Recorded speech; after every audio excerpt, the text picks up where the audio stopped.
नमस्ते दोस्तों, मैं ईश्वर ज्योति आज की बात में आप सबका स्वागत करती हूँ।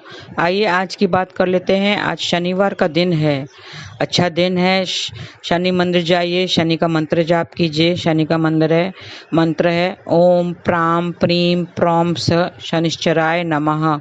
ऐसा जाप कीजिए और शनि का उपाय कीजिए। और शनि का नेगेटिविटी दूर करने के लिए मैंने उपाय बताए थे कि सेंधा नमक का उपाय कीजिए। क्रिस्टल बाउल में घर के चारों कोनों में सेंधा नमक डाल के या फिटकरी का टुकड़ा, एलम का टुकड़ा डाल के चारों बाजू रख दीजिए, तो घर से सारी नेगेटिविटी दूर हो जाएगी। और दूसरा है कि सेंधा नमक पानी में डालकर पोछा लगाएं, घर में पूरे घर में पोछा लगवाइए, तो भी आपकी नेगेटिविटी दूर हो जाएगी और घर स्वच्छ हो जाएगा और पॉजिटिविटी से भर जाएगा। और नहा धोकर स्नान कर कर कपूर जलाइए, कपूर लौंग जलाइए, लौंग 3 लौंग डाल के कपूर जलाइए और घर में दुआ कीजिए, तो अगर बुरी नज़र है वो भी निकल जाएगी। तो ये शनिवार के उपाय हैं।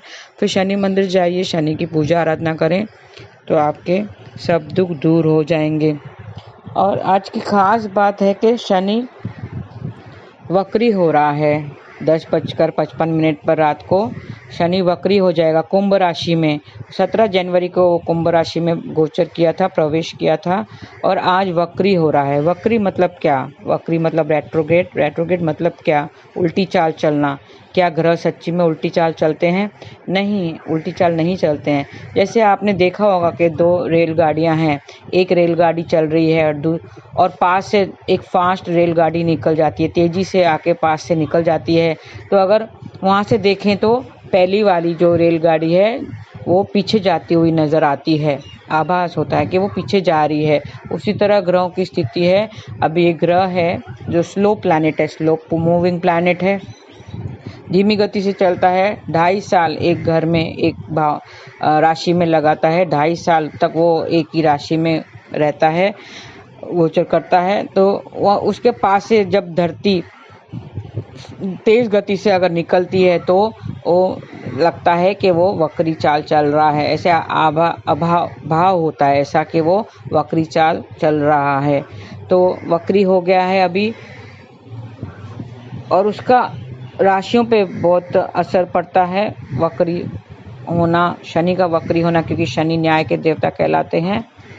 और ज्योतिष शास्त्र में शनि का बहुत ही महत्वपूर्ण ग्रह माना गया है। तो शनिदेव 7.5 भी देता है। शनिदेव की वजह से ढैया भी होती है। अगर चंद्र राशि से 8वें स्थान पर शनि गोचर करता है तो ढैया कहलाती है। और चंद्र राशि से पिछले भाव में और अगले भाव तक अगर रहता है वो 7.5 साल होते हैं। 2.5 साल एक राशि में रहते हैं तो वो 7.5 ही कहलाता है। 7.5 साल किसी की 7.5 ही चलती है, तो उस पर अच्छे बुरे परिणाम दोनों मिलते हैं। शनि न्याय के देवता कहलाते हैं, अच्छे कर्मों के अच्छे फल देते हैं। जो अगर बुरे कर्म किए हैं तो उसका बुरा परिणाम मिलता है। और फाइनेंस वगैरह के पैसे की दिक्कत आती है। उसके भी 3 फेज होते हैं। जब वो चंद्र राशि में आता है, वो शनि चंद्र राशि में आता है, तब वो पीक पे कहलाता है। तो वो ज़्यादा ही प्रभाव डालता है उस पर, उसमें फाइनेंस में, वेल्थ में धन का नुकसान होता है और बहुत सारे प्रॉब्लम्स होते हैं। तो इससे बहुत प्रभाव डालता है। और शनिदेव का शुभ प्रभाव हो तो व्यक्ति के जीवन में अच्छे बदलाव आते हैं।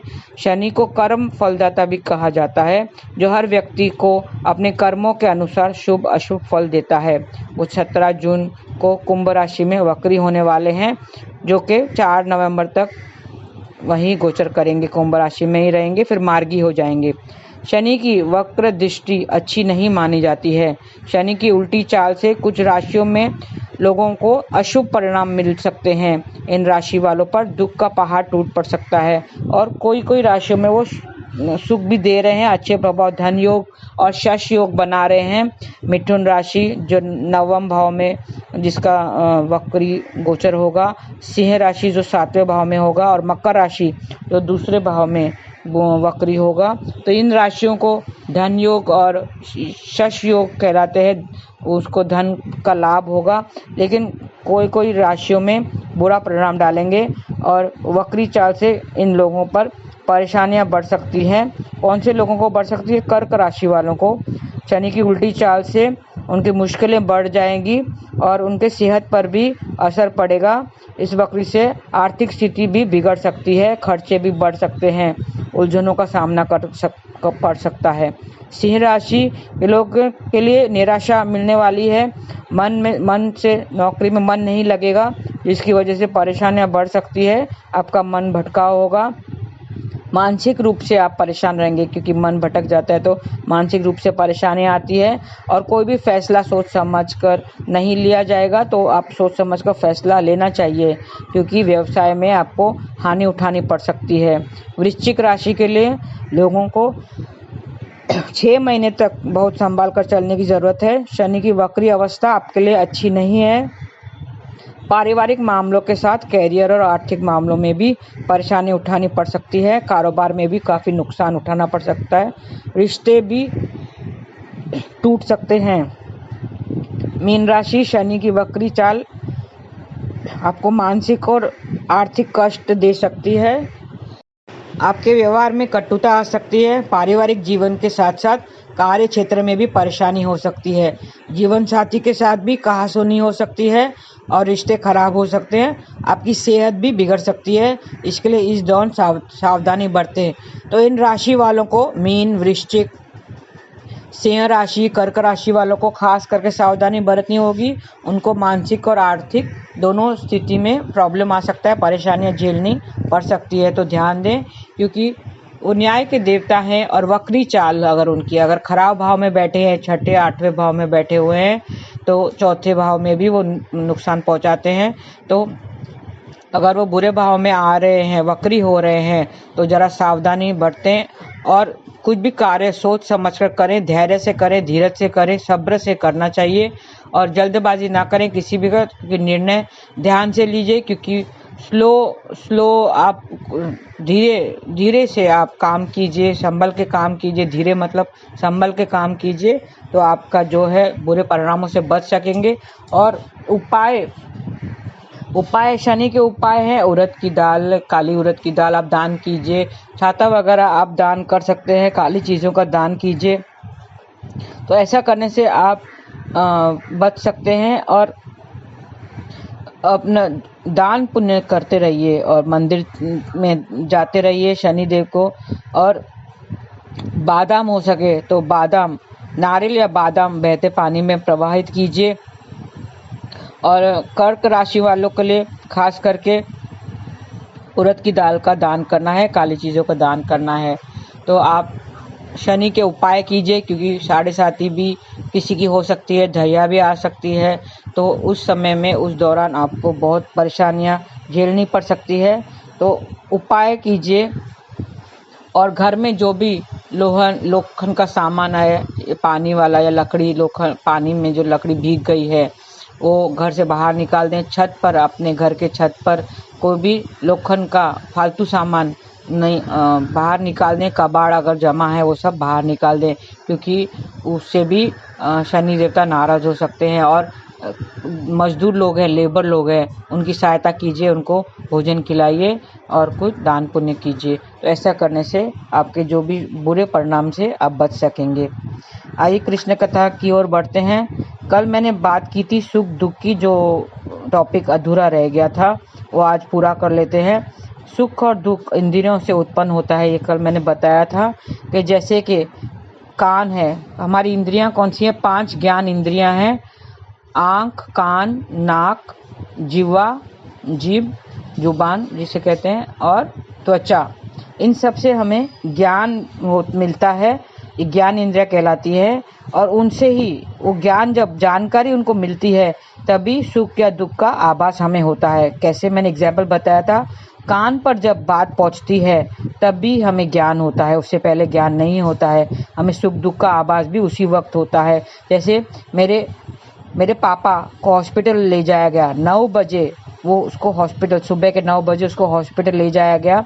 तब मुझे भाई बहन मुझे फ़ोन कर रहे थे फ़ोन ट्राई कर रहे थे मुझे बताने के लिए, ये न्यूज़ देने के लिए, लेकिन मेरा फ़ोन साइलेंट पे था क्योंकि सुबह-सुबह काम का वक़्त होता है, खाना बनाने का वक़्त होता है, घर का सारा काम करना रहता है, तो मैं साइलेंट पे रख दिया था फ़ोन। तो कुछ समय वो बिज़ी थी मैं, तो इसलिए मैंने ध्यान नहीं दिया। उस वक़्त मुझे पता नहीं चला और मुझे अंदाज़ा भी नहीं था क्योंकि पापा की तबीयत बिल्कुल ठीक थी। तो घर वालों ने फ़ोन ट्राई किया तो मुझे नहीं मिला वो न्यूज़। तो 10 बजे जब मैंने अपना काम ख़त्म करके मैंने देखा तो 7 मिस्ड कॉल, कोई भाई का कॉल था, भाभी का कॉल था, बहन का कॉल था, मम्मी का कॉल था, तो 7 मिस्ड कॉल थे। मैं घबरा गई, घर मन में बेचैनी हुई और मुझे अंदाज़ा नहीं था कि कौन सी न्यूज़ मिलने वाली है, क्या अच्छी न्यूज़ के लिए कॉल्स किए हैं या बुरे न्यूज़ के लिए कॉल किया है। तो मैं घबरा गई। तो घर वालों इतने मिस्ड कॉल एक साथ कभी आते तो नहीं हैं, लेकिन फिर जब भी मैंने कॉल किया तो मुझे पता चला कि भाई ने बताया कि जल्दी आ जाओ, पापा की तबीयत ख़राब हो गई है, जल्दी आप हॉस्पिटल पहुंच जाओ। तो जब कान को ये न्यूज़ मिली, जब मेरे कान को ये न्यूज़ पहुंचती है, तभी मुझे पता चलता है और ज्ञान होता है कि कुछ इवेंट हुआ है। फिर हमें दुःख का आभास होता है, दुःख होता है। मुझे बहुत दुःख हुआ क्योंकि 10 बजे मुझे पता चला तो मुझे दुःख हुआ, क्योंकि 9 बजे नहीं हुआ, 9 बजे तक मुझे पता नहीं था कि क्या हो रहा है, क्योंकि 9 बजे मुझे मेरे कान को पता नहीं चला था। लेकिन 10 बजे जब मेरे कान तक ये न्यूज़ पहुंची कि पिताजी की तबीयत ठीक नहीं है और हॉस्पिटल में है, तो दुःख हुआ। तो दुःख का आभास कब होता है? जब हमारी इंद्रियों को जानकारी मिलती है। पापा की तबीयत खराब हो गई, हॉस्पिटल में ले गया, तो ये जब न्यूज़ मिली तो मुझे बहुत दुःख हुआ और मैं तैयारी करने लगी हॉस्पिटल जाने की।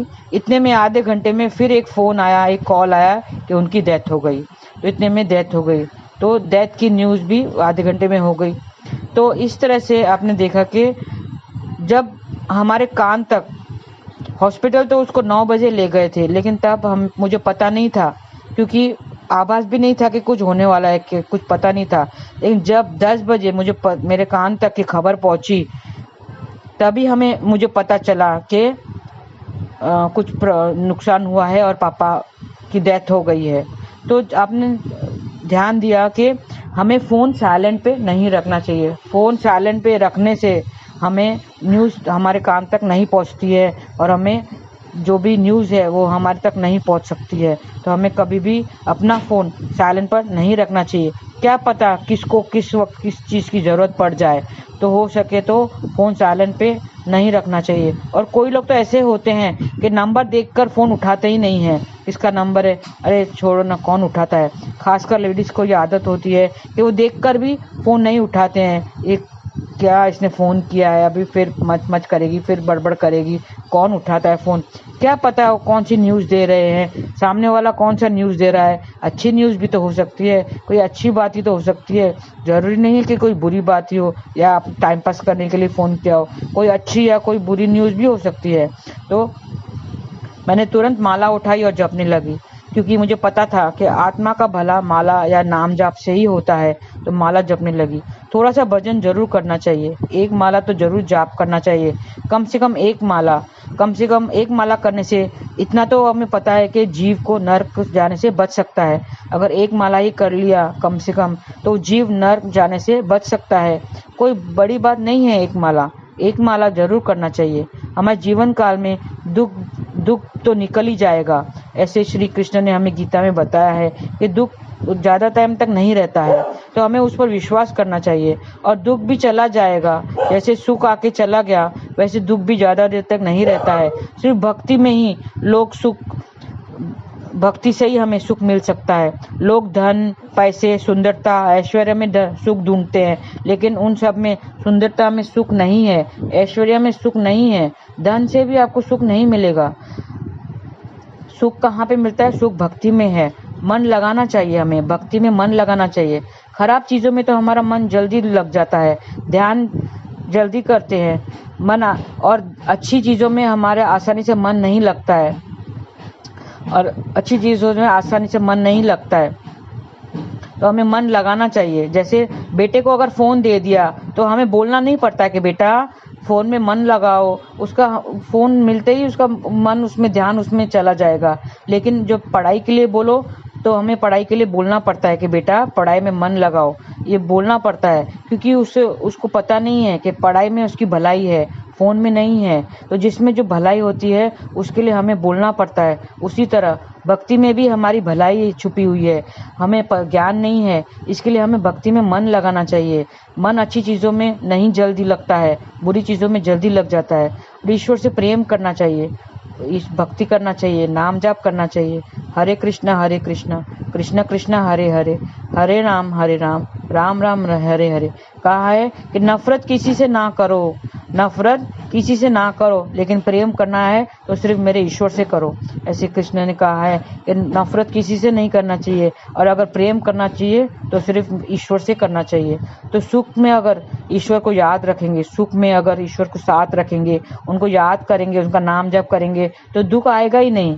दुख कैसे आएगा? क्योंकि सुख के समय हमने अगर नाम जप कर लिया, अगर ईश्वर हमारे साथ है, तो वो देखेगा कि दुख पास से ही निकल जाएगा, दुख आएगा ही नहीं।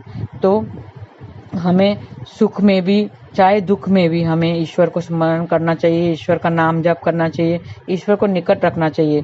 अगर अभी सुख है, अभी अच्छा वक्त है, तो ईश्वर को याद कीजिए, ईश्वर का नाम जप करते रहिए, क्योंकि कलयुग केवल नाम आधारा, यही एक आधार है जिसके हम आधार से हम आगे चल सकेंगे। हम सुख से हम जीवन बिता सकेंगे और अंत में मोक्ष को प्राप्त करेंगे। आज के लिए इतना ही। धन्यवाद। हरे कृष्णा।